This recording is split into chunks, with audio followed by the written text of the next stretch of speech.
काय नाव सर आपलं? माझं नाव गिरीश सुधाकरराव जोशी. गिरीश सुधाकरराव जोशी. कुठून आलात आपण? मूळचा शिंदेवाई, जिल्हा चंद्रपूर. चंद्रपूर जिल्हा.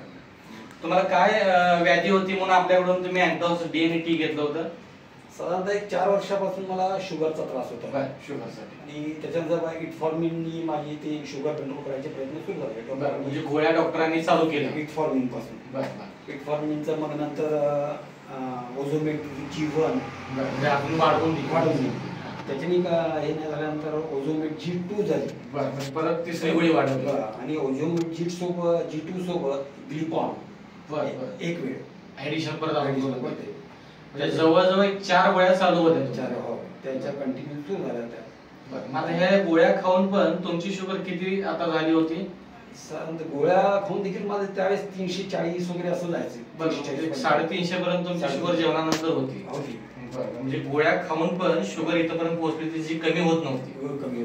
त्यानंतर मग तुम्ही आपल्याकडून अँटॉक्स DNT संस्थेकडून घेतला. दोन्ही सुरू केले. आता हे DNT चालू करून किती दिवस झाले? आता साधारणतः 2.5 महिने झाले. 2.5 महिने झाले. आता 2.5 महिन्यापासून आपल्या समर सोशल फाउंडेशनचं अँटॉक्स DNA अँटॉक्स टी घेता. तर DNT घेतल्यानंतर तुम्हाला आता काय वाटते? काय काय रिपोर्ट मध्ये चेंजेस वगैरे? खूपच छान. म्हणजे मी टोटली स्वतः समाधानी आहे. डॉक्टर साहेबांशी बोललो, डॉक्टर साहेबांनी दाखवले. तर ते हे चेक केल्यानंतर पहिल्या वेळेला 87 म्हणजे जेवणाआधी 87 आली. जी आधी किती होती? 87. ती जेवणाच्या आधी माझी 150च्या वर. बरं, 150च्या वर होती.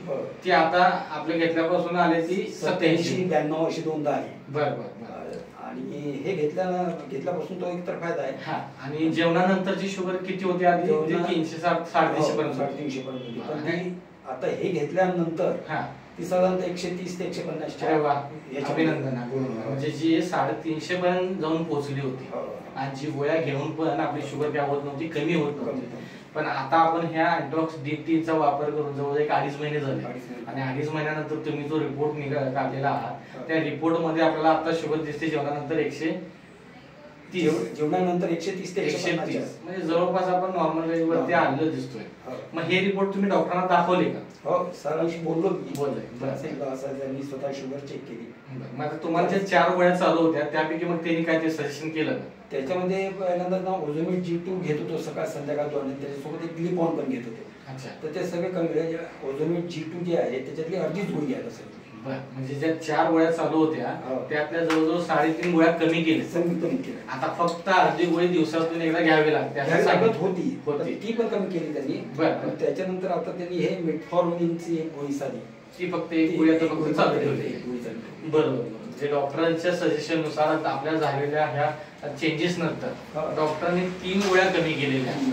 मग एखाद्या तुम्ही आपल्या अँटॉक्स DNT वापरताय तर ह्या आपल्या समर सोशल फाउंडेशनच्या मधुमेह अभियानासाठी तुम्ही समाधानी आहात का? 100% समाधानी. म्हणजे मला खरंच आनंद वाटला तेव्हा की ज्या गोष्टी होणार नाही असं सांगत होते पण ह्याच्यामध्ये आज 2 महिने 2.5 महिन्यातच तुम्हाला इतके मोठे बदल जाणवत.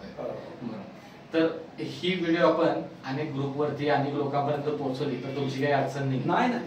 तर कारण आपल्यासारखे असे अनेक लोक याच्यामध्ये ग्रस्त आहेत. तर आपला जर याचा व्हिडिओ जर अनेक लोकांपर्यंत पोहोचला तर त्यांनाही त्याचा. तर तुमच्या लोकांना काय सांगा? मी स्वतः बऱ्याच लोकांना याचं सजेशन देत आहे. हे घ्या. मी माझ्या भावांना पण दिलं आहे आणि आंध्रातले वगैरे काही माझे मित्र आहेत. अनेक लोकांना सजेस्ट करून त्यांना दिलेलं पण आहे. हो, स्वतःहून सांगितलं त्यांच्या आधी वगैरे. आणि खरंच समाधान आहे 100%. तर आपल्या समर्थ सोशल फाउंडेशन कडून तुम्हाला अशाच निरोगी आणि फिट आयुष्य जागो हीच ईश्वराची प्रार्थना. नमस्कार. धन्यवाद.